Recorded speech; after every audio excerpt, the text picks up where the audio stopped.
د ټول ناول ما مفتي صاحب ته ویلي وو محمول موضوع له ثابت کا دعوه دې صحیح ولیکه د هغې نه بعد حکم ولګوه تا د محمول د موضوع د ثبوت په ځای باندې تا حکم ثابت کړلی موضوع له د هغې جواب رانغی د هغې نه بعد ما د ده د 3 کتابونو په خپل مابین کې تعارض راویستو چې تا قسم د شی قسم د شی ګرځولی او قسم د شی د عین شی ګرځولی د هغې جواب رانغی بیا د مسلک الاکابر کې د شیخ طیب صاحب د کتاب نه حواله ورکړه ده لیکلي دي چې قبرستان ته چې ځي نو دا کم بهر نه دا کم کس چې دی ولا د الله نه بخښنه غواړي او د الله نه ولا دعا غواړي او دا چا لیکلي دي او دا چې دی په احسن الفتاوا کې مفتي رشید احمد صاحب هم لیکلي دا به وګورئ بله خبره دا ده چې ته ما عبارات پیش کړل دا دل کا سرور ستا د مشر مولانا سرفراز صفدر صاحب کتاب دی دی په دې 216 صفحه کې لیکي وای بزرگانو فریق مخالف بعض بزرگان دین و صوفیاء کرام کی کچھ مجمل اور گول مول عبارتیں پیش کر دیے دی ورته د بزرگانو اقوالو پسې چې د مور پسې کېږي دا بریلی ته وای نو د بریلی مقابله کې یو شان رنگ او زما مقابله کې بل شان رنگ وای مال دی وبکړلې ور او ځان لره پردې سړی کړی رور په خبره باندې ورسې ها دا غینه بعد زه دا خبره کوم چې تا ویلي خلاصه کېدانی کې پوره خبره نشته بزرګانو موږ دا غټ کتابونه مو شکر الحمدلله دا ملګری را سره سبقونه کې پاتې شي تفوس ته وکي او دا هم مو دا غټ کتابونه هم پڑھاو هم نو شامی کې دا یو لفظ دی ولیدو خو تا د خلاصه کېدانی دا دویم لفظ ونه لیدو د دواړه الفاظ لیکلي دي هغه یو لفظ راغسته دی یو دا ما فعله النبي صلی الله علیه وسلم مره وترکه اخرى په دې ترتیب باندې ته ماته نشي ثابتوله او بل لفظ هم شته و ما حبه السلف دا ما ونه ته تاوریدلی نو د الله بنده خدا پرېږده د هغې نه بعد دې ما ته وایي که نه چې دلته لفظ جاو که راغلی وایي یو عام دی او بل خاص دی ای د الله بنده چې ځان له په فتوه کې راګېرېدې فلا وربک لا یؤمنون حتی یحکموک فیما شجر بینهم په کیمرې او په میډیا باندې په خلکو فیصله کې ګناهګارېږي لا یؤمنون مصداق ګرځېږي نو د هغې نه دې د ځان د خلاصولو دپاره دا یو آیت عام دی او دا بل خاص دی ما درته ویلي چې یو آیت عامې بل به عامي که بل خاصې دا بل به هم خاصي ورنه طالب باطل مقدم مثل د دې جواب نه راغلی بیا دا چې دی وجلته لفظ جاؤکه راغلی د مرګ نه بعد هغه زارکه راځي زارکه هغه جاؤکه لفظ نه راځي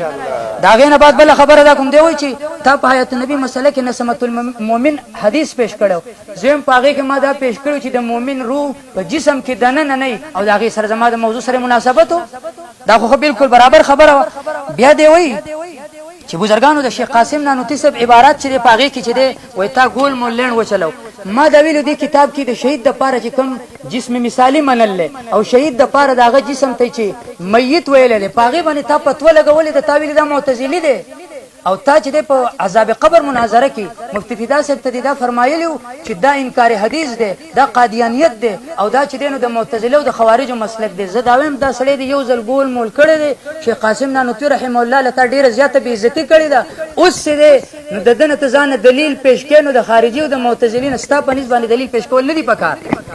دا خبره لاړه بل تا چې دا قصه او طبیع العربي پیش کړه تا ویلي چې ما د شیخ حسین علي صاحب دا کتاب نه پیش کړم تفسیر بېنظیر دی او د دې زغه د زه در کوم چې په دې کتاب کې ستا د مشر په دې دوو کتابونو کې د دې قرار کړی چې دا د شیخ حسین علي صاحب تفسیر دی او په دې ځای کې دې څه لیکي وایي بزرګانو دې کې چې کوم راویان دي متهمون هغه متهم دي بالکذب او د دې په سندونو کې چې دې بزرګانو نور په دې کې هم څه ضعیف راویان شته دی بله خبره دا ده چې دا زما سره کتاب دی د آیات ساته دا کومه واقعه چې د دې آیت د لاندې پیش کړه په دې غونډې واقع باندې دا صرف دا یو کتاب لیکلی شوی دی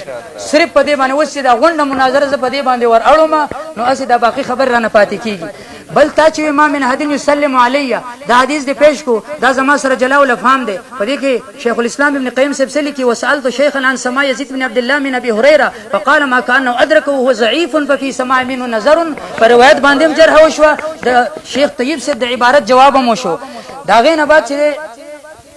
تاویل چې ولو انه مز ظلمو د دې آیت نه چې بل چا استدلال نه کړي دا زما سره توسل کتاب دی د محمد العباسي دی عالم چې دین استدلال کړي چې دا تعلق ساتي او يطلب منه مباشره يدعو لهم دا د ژوند سره تعلق ساتي دا د مرګ نه بعد نه دی د مرګ نه بعد بدانه لګي او دا زما سره الکشف المبدي ده په دې کې دی لیکي په صفحه نمبر 132 کې ولم يشترط لقبول ذلك مجيء عند قبره د نبی صلی الله علیه وسلم قبر خواله دی راتک چې دا نه دی شرط کړی شي د هغې په جواب کې ما حوالجات درکړل بل ما تا ته دا ویلي ګوره تا ویلي استشفاء عند قبر النبي من النبي ثابت دی ولو انهم اذ ظلموا انفسهم جاءوك فاستغفروا الله واستغفر لهم الرسول دې آیت کې د کوم ټکي دا معنی ده چې د نبي صلی الله علیه وسلم د قبر خوا کې استشفاء من النبي جایز ده د دې معنی راته وکړه مولوي صاحب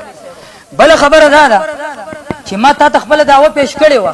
چې دا قسمه انداز سره دا ثابت نه دی او بیا مې درته دا ویل دي ته علما او شرک ویلې. اول زه په دې باندې آیت کریمه پیش کوم هغه ته ګوره. قران مجید کې الله تعالی فرمایي والذین اتخذوا من دون الله اولیاء ما نعبدهم الا ليقربونا الى الله زلفى. دې آیت کریمه ته ګوره دا زما سره زیارت القبور دی. په دې کې دې سلیکي وان قال ان اسال لكوني اقرب الى الله مني ليشفع لي في هذه الامور لاني اتوسل الى الله فهذا من افعال المشركين. دا د مشرکانو فعلونه دي. والنصارى دا د نصاراو کارونه دي. فانهم يزعمون انهم يتخذون احبارهم ورهبانهم شفعاء يستشفعون. بیا دا غینه بعد بل ایت راوړي ام اتخذوا من دون الله شفعاء قل ولو كانوا لا يملكون شيئا ولا يعقلون. بیا بل ایت کریمه راوړي ما لكم من دون من ولي ولا شفيع افلا تتذكرون. دا غینه بعد من ذا الذي يشفع عنده الا باذنه. نو حواله زمانه ده چرته پتو په ما باندې ونه لګي زبان میری ہے بات ان کی.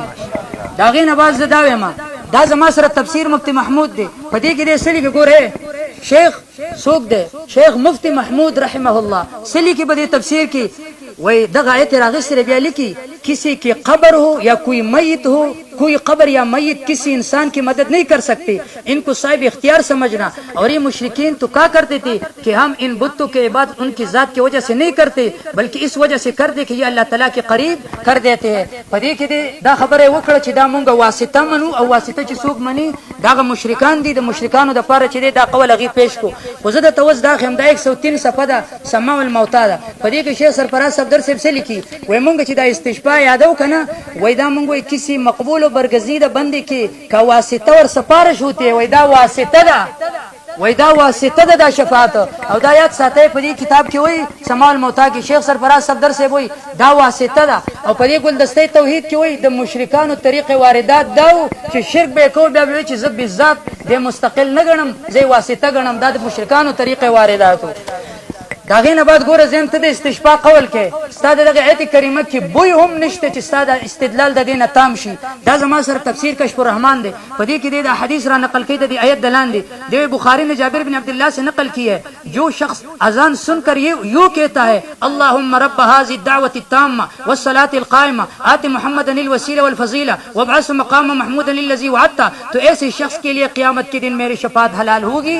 بزرگانو دال پاز وای شفاعت به دی وشي. بل خبره خود سو علماء ورته شرک لیکلې او تاسو د علماء اقوال در نقل کړل خو چې کله خبر راشي دی دای کې شته حواله موجوده ده چې د محرم او د مبیح په منځ کې خبر را ترجیح محرم لې نو د دې له وجه زه دې له ترجیح ورکوم. نو زم که شفاعت غواړي د شفاعت الله د نبی امید دي نو ګوره په دې باندې عمل وکړه. د اذان جواب ورکو د الله نبی فرمایلی وای طالب شفاعت ملاویږي الله دې زموږ نصیب کی. بیا د مسلم شریف حدیث هم دغه شان راوړل دی وای تاسو کله जिस तरह मुअज्जिन कहता इस तरह तुम भी कह दो. दागीन बाद आखिर कि जो शख्स मेरी अल्लाह ताला से वसीला तलब करेगा तो इसके लिए मेरी शफाअत हलाल होगी. जे मंग पदी तरीका बांधे इंशाअल्लाह रवानी अल्लाह मंग अल्लाह द नबी शफाअत राखी. उस गोरे जी देखो गोरा दा जमा सर सारिम المنكر पदी सारिम المنكر के दगा तो गोरा दिल्ली की व عن علي بن الحسين دا سوق दे دا زين العابدين दे رحمه الله الله دې فرحمه کی سلکی انه راى رجلا يجيء الى فرجه كانت عند قبر النبي صلى الله عليه وسلم. یو سړی چې هغه براتلو د نبی صلی الله علیه وسلم قبر خوا کې فرجه تا نو فيدخل فيها غي ته داخلي دو فيدعو دعاء به کولا فنها وغمنکو او سی وګورا قال لا تتخذوا قبري عيدا ولا بيوتكم قبورا فإن تسليمكم يبلغني أينما كنتم. وګوره ګوره صحیح استدلال طریقې دا ګوره د قبر خوا کې د دعا نه منع کړی دی. خو ګوره دې کې لګلاس کې د مولانا سے دا زما سره اکابر کا مسلک و مشرب دا ستاسو د شیخ عزیز الرحمن صاحب کتاب دی. یہ کسی لکھی روضہ شریف پر عرض کر دیا کرو کہ وہ خود بھی مدینہ شریف حاضر ہونے والے ہر شخص سے اپنا سلام عرض کرتے اور دعا اور توجہ کی درخواست کرتے ہیں. دعا به کولا او دلته کی حضرت زین العابدین سے وہ فرمایل چې یو کس ما منع کړو چې په قبر د نبی صلی الله علیه وسلم راتل زم د الله د نبی د هغه نوسو په تابعداري کې روان یم په دې باندې ماته خوشالي ده. شکر الحمدلله. بیا لګ ګوره वे इसको फरमाया कि जाओ रोज़े अक़दस पर जाकर अर्ज करो कि मेरे पास इकामा नहीं। तसुक दे दा अकाबिर का मसलक व मशरब और दागे ने बेदर हवाले पेश कर ची दी मन फरमायले वा और बेदा हदीस बबल सनद बांधे रावड़े वे बुजुर्गान ला तत्खिजू बैत ईदन फइन तस्लीमकुम यबलगनी बेद बल दगकिम रावड़े ला तजअलू बुयूतकुम कुबूरन वला तजअलू कब्री ईदन फइन सलातकुम तबलगनी हैस कुंतुम। وهدان صرف دوه ټره نه وواله خو چې کومه دعوې لیکلي هغې کې مونږ بحث کوو ټایم رانځي چې دا دعوه ده که جواب یې دعوه ده تر اوسه پورې ده د خپله دا پته نشته هغې پې لیکلي خو بهر دا پرېږدو په هغې کې بحث نه کوو. دویم نمبر په کار دا و چې په خپله دغه عقیده باندې یو قطعي ثبوت قطعي دلیل راوړی و چې د رسول الله قبر مبارک ته ورتلل د دعا درخواست کول د شفاعت درخواست کول دا شرک دی تر اوسه پورې دغسې نه پیش کړی دی او قیامت کې صبح تک انشاءالله دې ونشي پیش کول. پلان کې دا لیکلي پلان کې دا لیکلي پلان کې عبارتونه ګډوډول هغې غلط مطلبونه اخیستله جدا خبره ده. دی بیا وایي شیخ طیب صاحب خو لیکي چې د بهر نه سلام چې دی دعا ده نو دا سلام خو په حدیث کې دننه هم ثابت شو که نه هغه دعا د بهر نه مو شوه دننه مو شوه کوم څیز کې چې زموږ بحث شروع دی. بیا وایي شیخ صفدر صاحب لیکلي صوفیه کرامو اقوال حجت دي هلکه دا ما چې پیش کړو په هغې کې امام مالک و په هغې کې مولانا قاسم نانوتي و په هغې کې مولانا ظفر انوس دا دومره کافر دا ټول ته د صوفیه کرام ښکاري انا لله و انا الیه راجعون. دریم نمبر تعریف نو دا به ستا ویډیو فیصله وکړي ستا مخکې هغه د مستحب په تعریف کې 3 خبرې ذکر کړې وي. یو پکې ما احب السلف چې سلف واخ کړی وي او موږ ټول سلف اکابره فقها محدثین متکلمین دې ټولو لیکلي اکابرین دیوبند تا ته څه ښکارېږي سلف او اکابر نه ښکارېږي. امام مالک غونته کې خلک بیا د هغې نه پس دی راغی وایي واقع د ادبي هغه ما پیش کړې نه ده او وایي چې هغه ضعیف دی پلان کې مولوي صاحب ګوره دلته کې په روایتو کې ضعف رام غی وروسته به زه تا ته پیش کوم هغه خو ضعف نشته دی انشاءالله چې ضعف رام غی ما د استحباب حکم لګولی د ټولو په نسبت باندې په فضایلو کې په مستحباتو کې ضعف چې دی هغه مضر نه دی دا خبره ځان سره یاد اوس وروسته به حوالې پیش کوم خو نه ما پیش کړی هم نه دی. بیا راغی ابو هریره حدیث چې تا کوم پیش کړو ضعیف دی ګوره مولوي صاحب په حیات النبي کې مې دغه حدیث درته متواترات ثابت کړي دي یو ځل اول متواتر لا یبحث عن رجاله بل يجب العمل به من غیر باصر هلته په دې باندې 15 سوالې درته ما پیش کړي بیا په هغې مه راځه. بیا مولوي صاحب څه ته راغی پیغمبر کې وایي عبارت یې پیش کړو زر زر یو عبارت رالي بل دا ورته پته نه لګي زما دعوه سره زه وایم څه وایي یاره شرط نه دی د قبولیت دپاره د قبر خواته نو مونږ کله دا ویل دي مونږ خو دا استحباب په درجه کې واخیستله ته خو دا چې څه ویلی ته سوچ وکړه او دلیل یې سره راوړو وایي ما نعبدهم الا لیقربونا هلکه مونږ عبارت کوو که څه ورته وایي هغې ته وایو چې شفاعت درخواست کوو. دویم نمبر دا خو تام منلی دی په ژوند کې چې نبي علیه صلات وسلام راتلل د دعا درخواست کول دا تاسو پنځپیریان ناجایز ګڼئ که جایز یې ګڼئ نو د ما نعبدهم لاندې کوم ایتونه چې ته ویلې دي لاندې هغه راځي که دغه نه راځي بیا دا په کوم دلیل سره راځي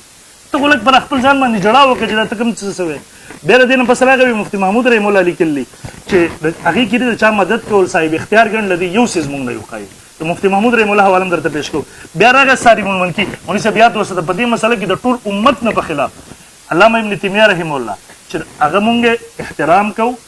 بیا ادبي ګستاخي نه کوو کافر ورته نه وایو البته تفردات تشتري هغه وایي په حالت د هېڅ کې طلاق نه واقع کېږي هغه وایي د یو مجلس 3 طلاق 3 نه واقع کېږي د الله تعالی ذات صفاتو کې بل څیزونه د اهل سنت نه هغه خلاف دي دغسې په دې مسله کې اصارب المنکي والا علامه الوسي او دی دا 3 حضرات د امت نه په دې مسله کې خلاف تل خو هغوی هم ورته شرک نه دی ویلی چې کوم شرک وی مولوي صاحب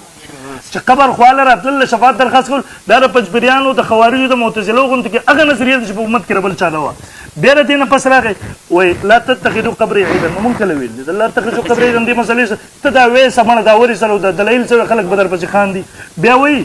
بې سنده خبرې هلته هم نه غرله بیا وایي ازاروي صاحب رحم الله ورته وویله چې قبر ته ورسه ورته زما اقامه نشته ورشه که نه درخواست وکړه توسل له هغې سره زما اقامه نشته د الله نه وغواړه غوښتل د الله نه دي د رسول الله صلی الله وسلم نه دي ته خبره ګډوډومه. بیا د هغې نه پس دی راغی وایي یاره دا شرک دی دا ستا مشر لیکلی د شیخ القرآن مولانا محمد طاهر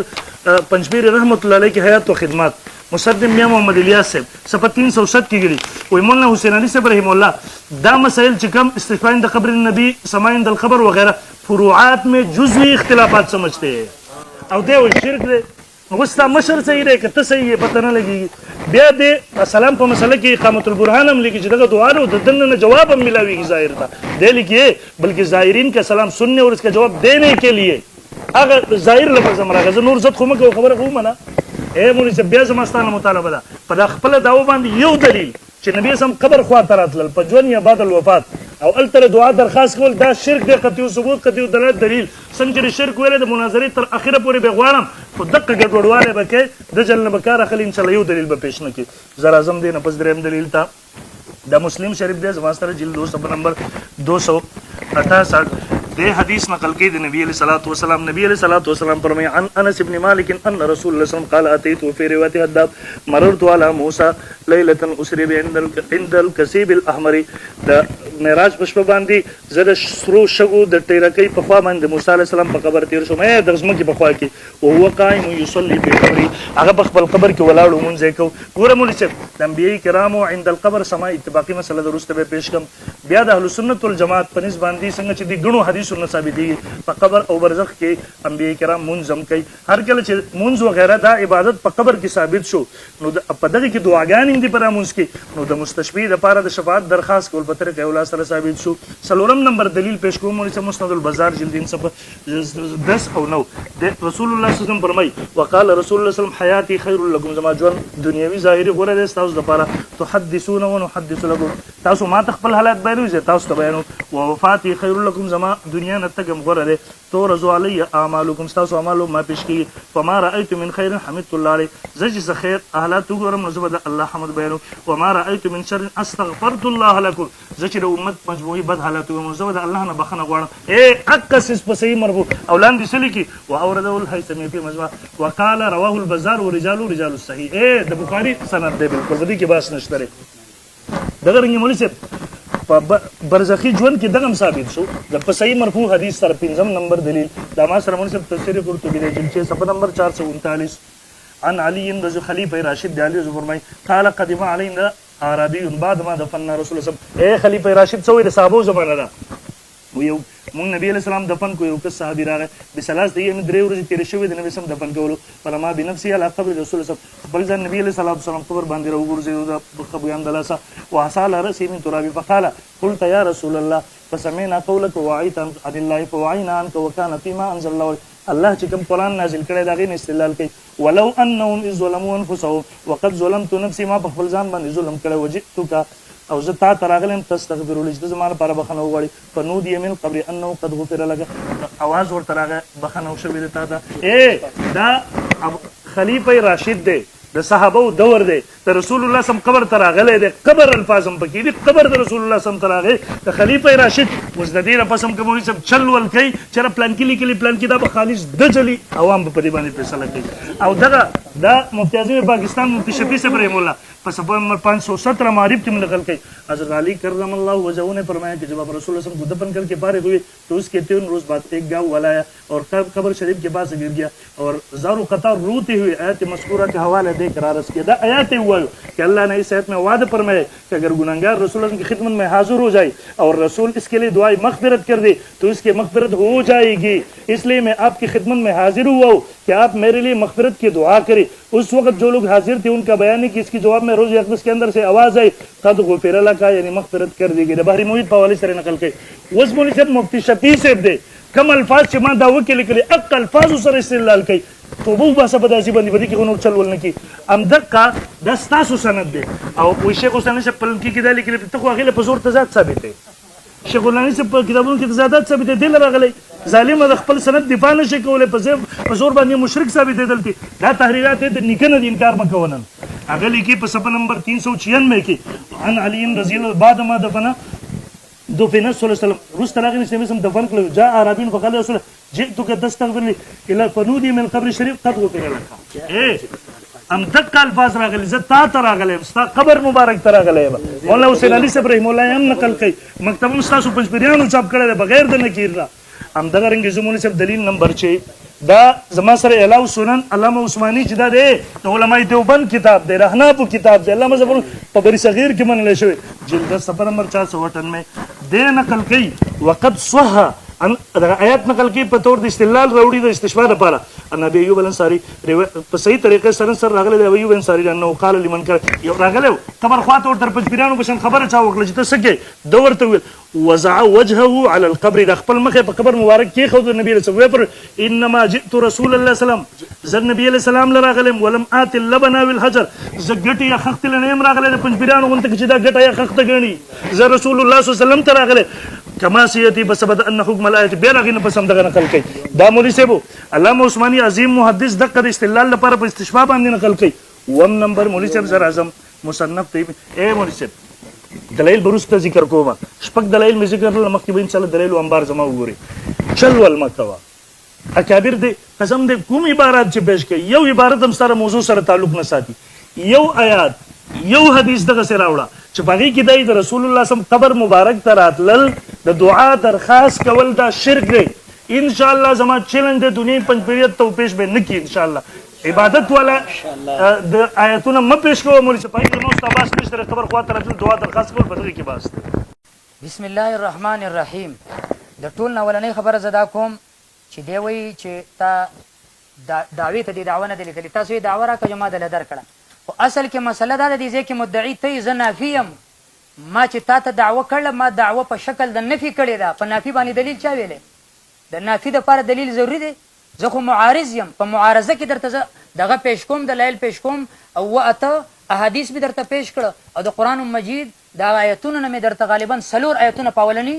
ټرن کې پیش کړي دي، هغه به د ملګرو اورېدلي او دا به بیا ځان له ګوري انشاءالله العزیز. خو اولنۍ خبره دا ده چې دی ما ته دعوه جواب دعوه ما ته ګوره، ما په دعوه کې محمول چې شرک دی دا مې موضوع نه دی ثابت کړی د الله بنده، ما نفي کړې ده د ثبوت. تا زما دعوه نه ده اورېدلې، زما په دعوې دې ځان نه ده پوه کړې، ما نفي کړې ده د ثبوت. زه تا ته اوس دا وایم دا ستاسو کله د معجزه او په کرامات اختیاریه دا دغه معجزه او کرامات اختیاري موضوع باندې ستاسو مناظره وه، په دې کې تا اول دعوه دې لیکلې ده، دعوه دی په دعوه کې د محمول موضوع نه نفي کړی، وروسته د حکم لګولی، او زه درته یم دا حکم د قیامت سبا به راشي یوه دانه ماته دا تاسو چې دی د قرآن حدیث نه په صحابو کې نه بلکې د فقهاو د عبارت نه راته مغه نشي پیش کولی، تا چې کوم حکم لګولی. د هغې نه بعد زه بله خبره دا کوم، اصل کې ترتیب د مناظرې دا دی، محمول به موضوع له ته ثابتې، محمول به زه موضوع نه نفي کوم. تا چې یو دلیل وي ماته د یو دلیل د یو آیت یا د یو حدیث دا معنی وښایه چې هغې کې ویلي چې استشفاء عند قبر النبي دا مستحب ده او دا ثابت ده، دا راته وښایه که نه؟ دا خو شته دی نه، یو حدیث نه دی ښودلی د علماو د عباراتو نه یې پیش کوي. ما چې کوم وي ما نعبد من لا لیقربون الا زلفى، ته دا عبادت دی. زه درته یم وروره ستا د مشر په ګلدستۍ توحید کې څه لیکلي دي؟ وایي کیون کی دعا اور پکارنا و خود عبادت ہے، دا پکارنا و دعا دا خود عبادت، ته پکار کې په دې ځای کې څه وایي ګوره وایي دې له هسې دغه عزیز رحمان صاحب له چې دی نو هسې وجه ولکته، هغه ویلي د قبر خواله چې لاړې ورته دا وایي چې زما سره اقامه نشته، او دی وایي قبر خوا لاړې د الله نه سوال، قبر خوا لاړ وایي چې ما سره اقامه نشته، او دی وایي د الله نه سوال. دا کومه فلسفه ده مولوي صاحب؟ خپل ملګري به درپسې دې پرې وخاندي، کم از کم د دعوې او د دلیل سره مطابقت پیدا کوه. په یو کتاب چې رد کوې نو هغه رد داسې رد کوه چې هغه وزني، سبا درپسې ملګري نه خاندي. بل تا ویلو چې یاره بصایر کې شیخ طاهر رحم الله یا د شیخ طاهر رحم الله نورې خبرې دې پیش کړي چې هغې دې ته فروعي وي او دې باندې فتوا نه لګوي، دا زما سره بصایر دی، په دې کې لیکلي بل ذکر ذلک من افعال المشرکین الضالین، دا د مشرکین الضالینو د هغې ترتیب دی. په خبره پوه شوې؟ او دقه خبره یې راخیستې دا کومه چې تاسو کوئ. د هغې نه بعد دا وایي ګورئ ليشفعوا لنا في حاجاتنا، او بیا د هغې نه بعد یې کړي واما النوع الثاني غیر الشرعي وهو الذي لم يأتي به الشارع. حقه خبره چې کومه ما کړې هغه هم ده کړې چې بزرګانو تاسو چې دا کومه دعوه کوئ دا د شارع علیه السلام نه ده نقل، ته به د علماو د عباراتو نه به ورله یوه دغه جوړې،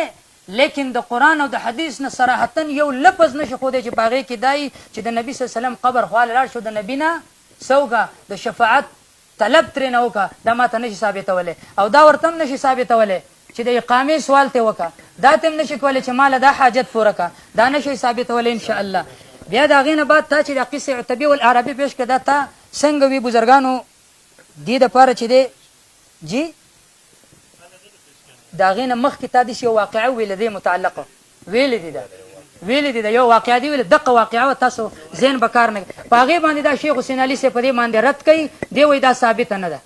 وایي دا ثابته نه ده، په دې کې ورباندې رد وکړو. او په دې کتاب کې صیانت الانسان کې دی وای دا ثابت نه ده او دا غي د پاره لیکلي بزرګانو دا بل حدیث چې تاسو پیش کړی ته وکړه د حیات خیر لکم و مات خیر لکم دا حدیث شری وی دی وای هاذا خبر مرسل دا خبر مرسل دی او لاندې بیا په غي باندې چې په سند باندې جرح کوي بل خبره ده دی وای چې یاره اثارم المنکی ولو دی علماء په دې ځای کې څه کړي اختلاف کړي یاد ساته شیخ الاسلام ابن تیمیه رحم الله تا چې کله د مفتی فدا صاحب سره مناظره او په عذاب قبر ستا سره د فتوی لپاره بل هیڅ یو کتاب نه تا د شیخ الاسلام ابن تیمیه نه چې حواله پیش کوله په ما باندې د انکار د عذاب قبر لپاره زه اوس خیم تاوی چې دیو دام نه دی لیکلی چې دا دای نه دی لیکلی چې دا شرک ته اوس زه درته خیم حواله راکا دا صارم المنکر دی کې سوې ګوره واما دعاؤه هو وطلب استغفاره وشفاعته بعد موته فهذا لم ينقل عن احد من ائمه المسلمين دا په مسلمانانو کې د یو امام نه دی نقل لا من الائمه الاربعه دا په سلور ائمه کې د یو امام نه دی نقل ولا غیرهم نه د اچا بل چا نه دا نقل دی بیا بر لیکلی دی ولا يقصد للدعاء عنده او لطلب برکته او شفاعته د نبی صلی الله علیه وسلم قبر خوا کې به دعا لم نزي د طلب د برکت د پاره بم نزي د شفاعت د پاره بم نزي او چې څوک دا شی کوي لم ينقل عن احد من ائمه المسلمين پای مو کې یو امام نه دی نقل بل دا زما سره دا کتاب دی ګوره فاتحه کا صحیح طریقه په دې باندې د بشمار علماء دیوبند خطونه دي ایو خبره به درته بکې وکم په دې باندې چې د شیخ سید حسین احمد مدنی صاحب دی په دې کې مفتی کفایت الله صاحب دی په دې کې مفتی شفیع رحم الله صاحب دی په دې کې سلی کې ګوره لیکن ہمارے یہاں لوگ قبروں پر جا کر مرحوم بزرگوں سے عرض معروض کرتے ہیں ان سے مدد چاہتے ہیں انہیں اللہ کی یا سفارشی بنانے کی کوشش کرتے ہیں لگ صبر آخر کے بیدر قوم وہ جملہ افعال شرکیہ کرتے رہتے ہیں وای دا جمله افعال شرکیه پاغي کې لګیا دي اړم دی او کوي دا مې درته د خ عالم د علماء دیوبند نه دا پیش کړ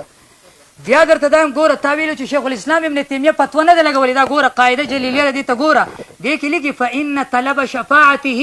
د نبی صلی الله علیه وسلم نه طلب د شفاعت و دعائه و استغفار بعد موته وعند قبره ليس مشروعا عند احد من ائمه المسلمين د مسلمانانو په ائمه کې یو امام نه دی نقل ولا ذکر هذا احد من الائمه الاربعه فسلور ائمه کې یو امام نه دی نقل کړي واصحابهم القدماء فقدماء صحابه کې یو کس نه دی نقل کړي وانما ذکر هذا بعض المتاخرين دا خو بعض متاخرین خبر راخستلې ده بزرګانو تابع په دې کتاب کې نشته فتوا ما شته ده فتوا ها وای ګوره سړي